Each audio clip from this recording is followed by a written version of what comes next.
Hey, Wrangler 4xe fans, we have a group project to take on, and what I mean by a group project is we need to figure out something about the Wrangler 4xe, or at least some way of signifying when something that is happening that I think we'll all find interesting as long as you watch this video. So I'm going to try to keep this short.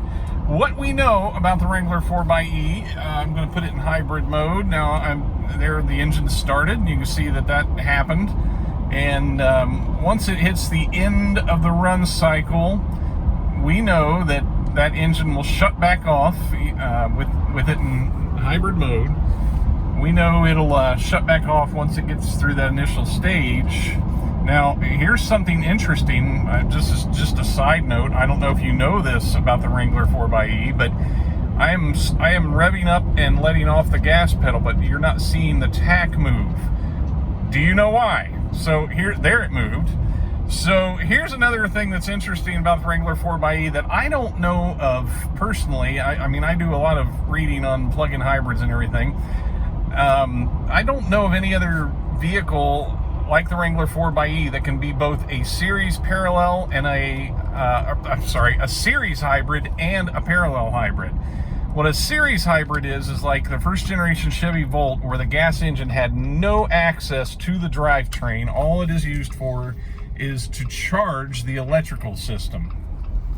So it is a generator. It's a built-in generator is what it is. That's a series hybrid because, that's a series hybrid because you go from point A to point B. The gas engine doesn't have access to that drivetrain.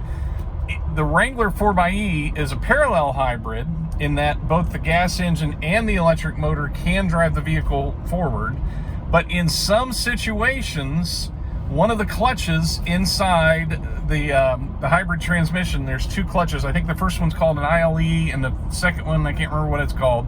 But they are on either side of that electric motor.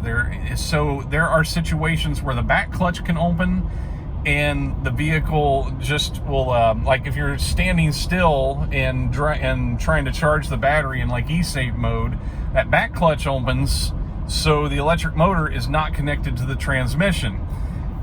In some situations that I don't quite understand why this happens or when it happens, the front clutch can open up. The gas engine is running. It's charging off the P1 motor, which is the e-torque motor on the front of the engine, and it's providing propulsion from the electric motor even though the gas engine's running. And that's what I demonstrated there a minute ago. While that tachometer was not moving up and down, even though I was speeding up and down a little bit. Of course, you couldn't really see it, but I was giving it a little throttle on and off with the gas pedal. So that's just a side note. That's not what the group project is. I just wanted to share that interesting little note that the Wrangler 4xe, even though it is a parallel hybrid, it can sometimes operate as a series hybrid. But let's go over here for a minute. This is our charge or discharge indicator. And as you know, if you're going forward, the needle goes up, and if you're regenning, you're getting power back from deceleration, the needle goes down. So right now I am accelerating. You can see that the needle goes up, and I'm going to turn on Max Regen. And if I let off the gas pedal, or the accelerator pedal, it's not a gas pedal right now. If I let off of it, you can see that the needle goes down until we get down to a pretty slow speed. And then we're not doing that anymore. We're not charging anymore. Now, same thing happens.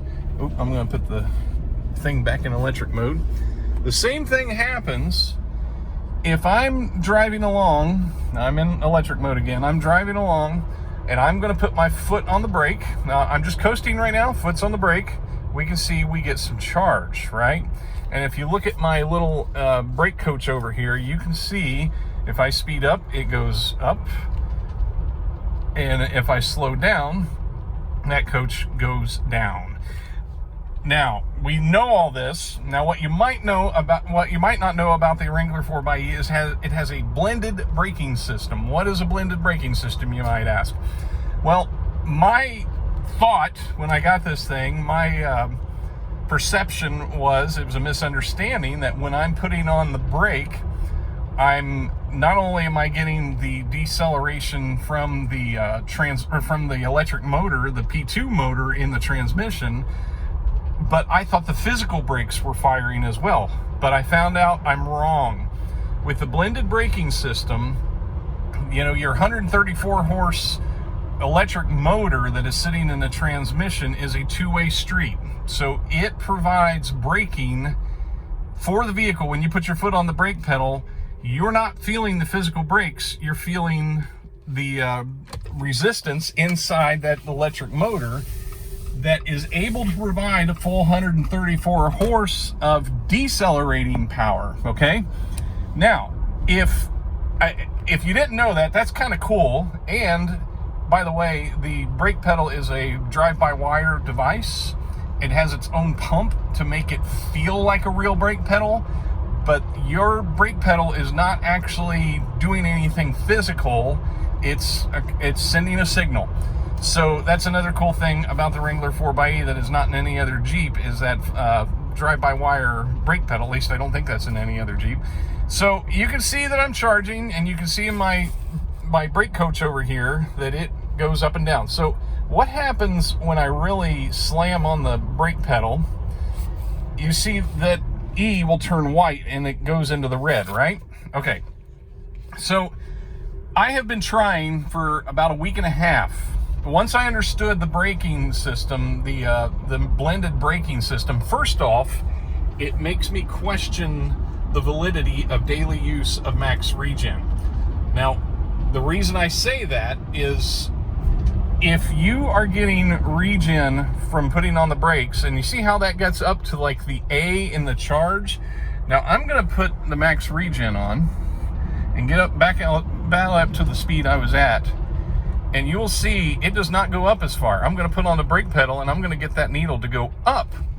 So I'm questioning the validity in all situations of using Max Regen on a daily basis. Because if you drive this thing like you normally would, and you drive in such a way that you are not braking really hard, you're never using your physical brakes, at least not until you come to almost a complete stop.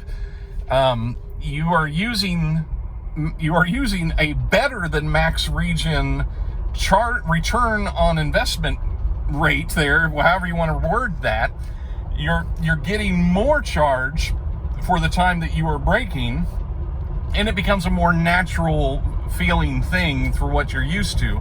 If you're like me, I spent the first couple weeks trying to learn how to time that Max Regen just right, so I didn't even have to put on the brake pedal until the last 3 or 4 feet if I was approaching a stop sign.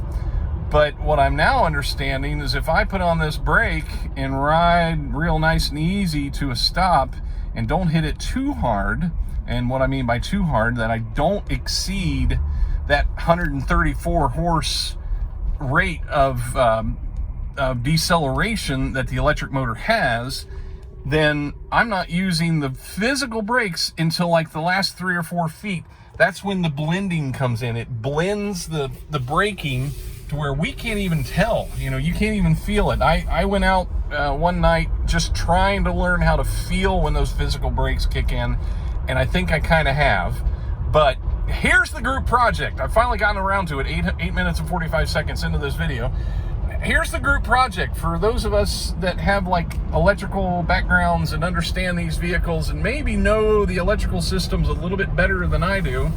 I'd like to know when those physical brakes are coming on, and I'd like to figure out some way that I can get feedback from the vehicle to know when those physical brakes fire.